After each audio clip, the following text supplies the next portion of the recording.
તમે ચાહે ડીજે લાવવાની વાત અમને આવતી હો લાવવાનું કહેતો છોકરાને સમજાવજો સોડિયાને સમજાવજો. અલ્યા રાકેશભાઈ આ બીજું બધું તો મારું શું ઠીક છે પણ આ ગેની પેલી ડીજે કેમ બંધ કરાયા છે ઈ મને કોઈ ખબર ના પડી. બોલો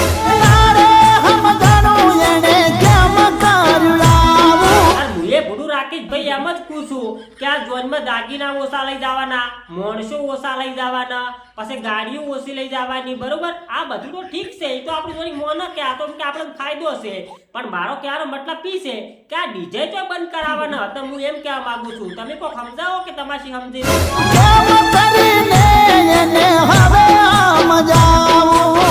તમે કેવી રીતના સમજાવો એટલે તમે તો ભૂડું મોટા કલાકાર છો. તમારું કેવું તો ગેરી બેન મોને અને હું શું રાકેશભાઈ આ ડીજે બંધ છે એમાં તમને કોઈ થાતું નહીં. અલ્યા ભૂડું રાકેશભાઈ તમારે તો ખાલી આંખો જ રડે છે, મારે તો જેટલું નુકસાન આવ્યું છે એ તો ખાલી હું જ જોડું છું. આ પોર ખાલી કેમ કે લ્યો હું 25 લાખનું ડીજે લાવ્યો, બરોબર, અને હું તો પાછું બંધે કરાયું પરવું. એટલે ભાઈ ડીજે જો બંધ કરાવવા તો મને તો જેટલું મોટું નુકસાન આવ્યું હું જ જોડું. મારા બાપના આ બધું રાકેશભાઈ ખોટું બોલતો હોય તો આ ગેની બેન છે આવું કરતા શીખો ખબર જ નહીં પડતી. અલ્યા પણ ભૂડું રાકેશભાઈ હું શું કહું તમારે કે આ ડીજે વાળા છે એના બધા ઉપર એમ કે પેટ ઉપર પાટું મારે એવું તો કોણ પેદા શું છે મને ખબર નહીં પડતી. આવું તો કોણ હશે હું એમ કહું. ઈ વાત તમારે કેવી હાસી છે રાકેશભાઈ, મારા બાપ ના આમ બધું ખોટું કહેતો હોય તો આ પોર એમ કે 25 વીઘા તમાકુ વાવી હતી, બરોબર, અને તમાકુનો ભાવ એટલે તમે જુઓ તો 2500 ને 2600 ને 3-3 હજાર રૂપિયા તમાકુ જાય. મારી માની છો કે બધું ખોટું કરે. મારો શું મારો ભાવ આવ્યો તમે જો 2300 રૂપિયા અને તમાકુના પૈસા આવ્યા કે તમે વાત જ જાજો આટલા બધા પૈસા આવ્યા હતા. પછી મેં એમાંથી લાવી 25 લાખનું ડીજે, પણ મને ખબર નથી કે પોર થઈ જાય ડીજે બંધ ને હું પૂરું ડીજે ના લાવો તો. પણ હું શું કહું તમને તમારથી કોઈ થાય એવું તો કરો. 5 દિવસ પછી તને મળીને વાત કરું છું. ઓ એટલે પોસ્ટ 10 દિવસ પછી એમ ને કશો વધો નહીં રાકેશભાઈ, એટલી ઘડી અમે વાટી દઉં છો.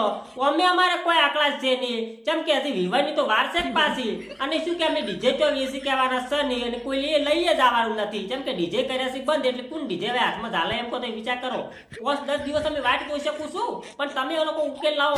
મને ખબર જ હતી આ બધું તે જ કર્યું છે.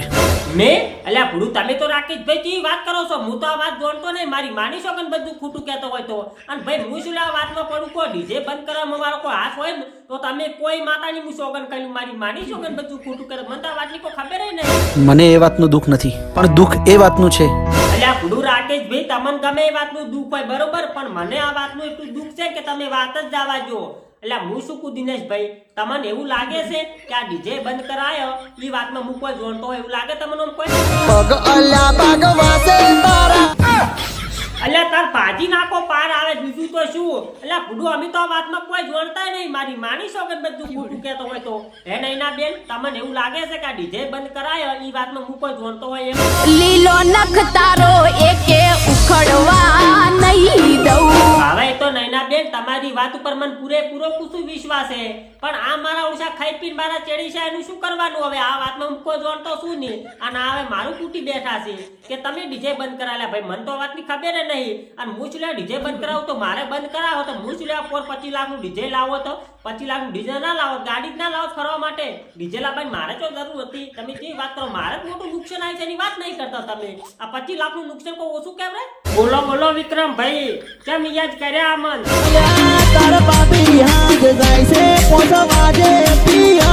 શું વાત કરો ભૂડું, પણ હું પોસવાજે વાઢી લઈને નહીં આવું, કેમ કે મારે પોસવાજે બહાર જવાનું છે એટલે.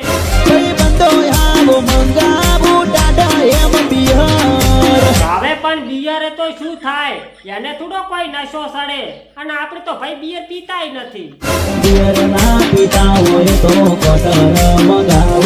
હા કોટર વળી તમે શું મગાવતા હોય તો આપણે આવી જાય. એમાં શું કેટલા વાગે આવું કો? ઓ ઉબેટ 5 વાગે પિયર જાય છે એમ ને? તો કશો વાંધો નહીં, હું 100 વાગે આવું ચાલે ને?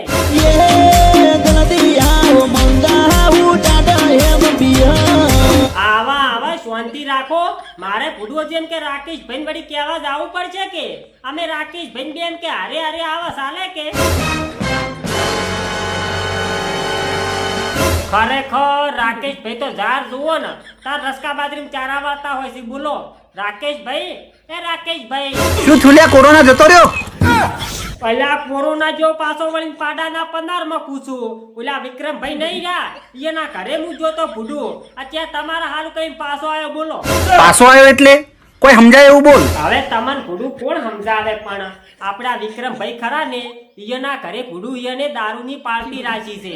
હજી એના ઘરે આપણે જવાનું છે પીવા, બરોબર? પૂછો વાર વિક્રમભાઈ ને શું કેવું લા વિક્રમભાઈ તમારું? જોવો છે ને આપણાને ભૂડું વળતાર એમ કે મોડ મોકો મળ્યો છે મફતમાં પીવાનો. ઠબકારી જ ના ખાત તો પૂછું, પણ હું શું કહું વિક્રમભાઈ, ઓમ બિયર તો સાલે એટલા લાયા છે ને, તો આજ પેટ ફૂટી જાય એટલો પીવો મારા બાપ ના. આમ બધું ખોટું કેતો હોય તો, જેમ કે ભાઈ મફતમાં મળતો હોય તો પછી પાછું ના પડવરાય. ને જો આપણા ઘરના પૈસાનો પીવો કોઈ ગુજરાતથી કાઢીને એમ કે હોમેલા નાલવાના છે. મફતવો છે મફતવો, તો હું શું કહું રાકેશભાઈ, હેડશે આપણે કહું હવે? ચાલ રિક્ષા કાઢ. હવે પણ ભૂડું તમારે ચો રિક્ષામાં આવવાનું છે. તમે ઓલી આપણી પંખા વગરની સાયકલ લઈ પડી, હીરી લઈ અને વિક્રમભાઈના ઘરે પોકો એટલે ઘડી હું દિનેશભાઈ લઈને આવતો રહું, બરોબર ને? કશો દો નહીં હારું, કશો દો નહીં. અલ્યા દિનેશભાઈ, ઓલા વિક્રમભાઈ નહીં રહ્યા, વિક્રમભાઈ એના ઘરે ભૂડું દારૂ પીવા જવાનું છે. લે હેડો, હું તમને લેવા આવ્યો છું રિક્ષા લઈને. પૂછું તું કરું મારા દોસ્ત પીવાના પૈસા ખૂટ્યા છે. હવે પણ ભૂડું આપણે જોઈને પૂછું પૈસા આલવાના છે. અહીંયા આપણે કોઈ રૂપિયો આલવાનો નથી, આપણે મફતવો જ પીવાનો છે. આ વિક્રમભાઈ ખરા ને, એનું બહેરું આજે જાય છે 5 વાગે પિયર, બરોબર?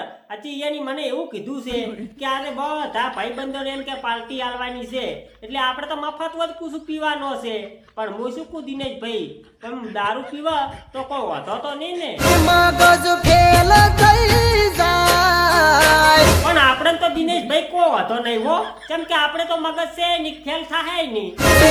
થોડા દાડા પેલા શું થોડા દાડા પહેલા કોઈ ડખો છો તો કે શું? આ પૈ જેલમાંથી છૂટ્યા છે. એટલે તાર મહિનાથી ઘરે નતા દેખાતા ને? હું શું કુલા વિક્રમભાઈ, ઓમ નાસ્તામાં કોઈ લાવ્યું છે કે પછી નથી લાવ્યું? લાયો સિર ભજીયા ને દાળ.